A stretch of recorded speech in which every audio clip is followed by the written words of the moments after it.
శ్రీరెడ్డిని కాదని big boss లోకి ఎవరిని తీసుకున్నారో తెలిస్తే షాక్ అవుతారు.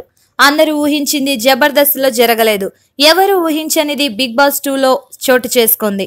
కాస్టింగ్ కౌచ్ పై తెలుగు సినిమా ఇండస్ట్రీని షేక్ చేసిన శ్రీరెడ్డి బిగ్ బాస్ లోకి దాదాపు ఎంట్రీ ఇస్తుందని అందరూ అనుకున్నారు. కానీ హోస్ట్ గా చేస్తున్న నాని అడ్డంకి సృష్టించడంతో శ్రీరెడ్డికి ఛాన్స్ మిస్ అయిందనే ఊహాగానాలు వ్యక్తమయ్యాయి. శ్రీరెడ్డి ఆరోపణలు కూడా చేసింది. తనకు బిగ్ బాస్ అవకాశాన్ని కోల్పోయేలా చేసిన నానిపై పరుష పదాలతో వ్యక్తిగత దూషణలకు దిగింది. అయితే చివరి నిమిషంలోనే బిగ్ బాస్ నుంచి శ్రీరెడ్డిని తీసేశారట.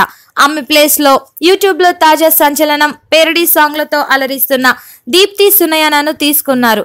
నిన్న జరిగిన బిగ్ బాస్ ఎపిసోడ్ లో 10వ సెలబ్రిటీగా సోషల్ మీడియా సంచలనం దీప్తి సునయన ప్రవేశించింది. ఇన్స్టాగ్రామ్ లో అత్యధిక ఫాలోవర్స్ ను సునయన కలిగి ఉన్నారు. సోషల్ మీడియాలో డమ్ స్మాష్ వీడియోతో పాపులర్ అయ్యారు. ఎనర్జీతో ఆకట్టుకోవడం ఆమె ప్రత్యేకత. ఇటీవల రంగమ్మ మంగమ్మ అనే పాటతో ఇరగదీసి డాన్స్ చేసింది. యూట్యూబ్ లో వినూతన షార్ట్ ఫిలింలు తీస్తూ చెలాకితనానికి మారుపేరుగా మారింది. ఆ చెలాకితనమే ఆమెను బిగ్ బాస్ లోకి ఎంట్రీ ఇచ్చేలా చేసింది. బిగ్ బాస్ లోకి ఎంట్రీ కూడా అదే ఉత్సాహంతో ఇచ్చింది.